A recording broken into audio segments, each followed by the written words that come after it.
ஓம் சக்தி. சேலத்தில் ஓர் சமயபுரம்.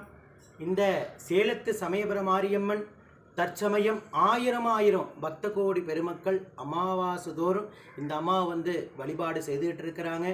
அமாவாசையில் என்ன சாமி அவ்வளவு முக்கியத்துவம் அப்படின்னா, அமாவாசை அன்னைக்கு மொச்சக்கட்டை கத்திரிக்காய் குழம்பு வச்சு முருங்கைக்கீரை பொரியல் செய்து 3 அடுக்கு சாதம் வைத்து பச்சரிசி மாவிளக்கு இடித்து அந்த மாவிளை ஜோதியாக ஏற்றி உடுக்கி அடித்து பாட்டு பாடி அம்மாவை அந்த ஜோதியில் ஆவாகனம் பண்ணி அந்த ஜோதியை எடுத்துகிட்டு வந்து ஆகாரத்தில் வச்சு அம்மாவை சாப்பிட வச்சு அந்த படையில் குழந்தை பேர் இல்லாத பக்த கோடி பெருமக்களுக்கு கும்பிட்டு கொடுத்தா உடனுக்குடனே குழந்தை பேர் கிடைக்கும். அதே போல் அம்மாவுடைய சூளத்தில் 1 ரூபாய் நாணயத்தை மஞ்சள் துணியில் முடிஞ்சு உங்கள் வேண்டுதல் எதுவாக இருந்தாலும் சரி கட்டி முடிஞ்சிங்கன்னா அம்மா உடனுக்குடனாக அதுக்குண்டான தீர்வை கொடுக்குறாங்க. சரி சாமி, இந்த அம்மா எப்படி இங்கே உருவானாங்க, எத்தனை ஆண்டுகளுக்கு முன்னாடி உருவாங்க அப்படின்னா, அம்மா ஆதியில் சுயம்பம்மா, கீழே சுயம்பாக இருந்தாங்க. பூர்வீக இடம் தாத்தா வழிபட்ட அம்மன். நான் சின்ன வயசுலேருந்து அம்மாவுக்கு கைங்கரியம் செய்துக்கிட்டு இருக்கேன். அம்மா எனக்கு உருவம் அமைங்கன்னு சொல்லி 21 இடத்துலேருந்து புற்று மண் எடுத்துகிட்டு வந்து சமயபுரத்துலேருந்து மண் எடுத்துகிட்டு வந்து அம்மா உருவமாக உக்காந்து இப்போ 10 வருஷம் ஆகுது. அதே போல் சேலம் புதிய பஸ் நிலையம் இறங்கிட்டு சாமிநாதபுரம் இபி ஆஃபீஸ்ன்னு கேட்டிங்கன்னா எல்லாத்துக்குமே தெரியும். இபி ஆஃபீஸ் ஏத்தாப்பில் சேர்ந்தது அம்மா குடிகொண்டு இருக்காங்க. உங்கள் பிரச்சனை எதுவாக இருந்தாலும் சரி 1 ரூபாய் நாணயத்தில் அம்மா தீர்வை உங்களுக்கு கொடுக்குறாங்க. அதே போல் அமாவாசை அன்னைக்கு காலை 10 மணிக்கு கும்பப்படையில் ஆரம்பம். 10 மணிலேருந்து இரவு 8 மணி வரைக்கும் அந்த பிரசாதம் கொடுப்போம்.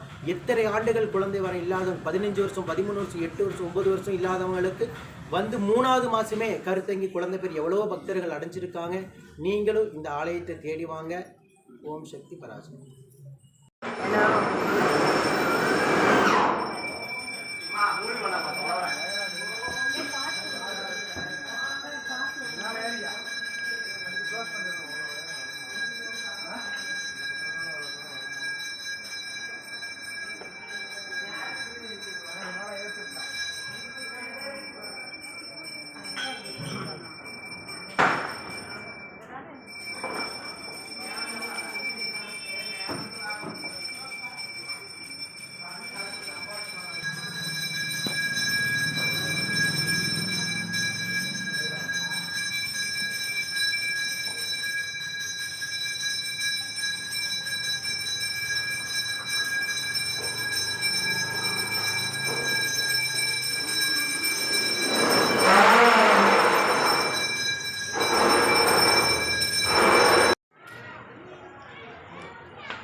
Terima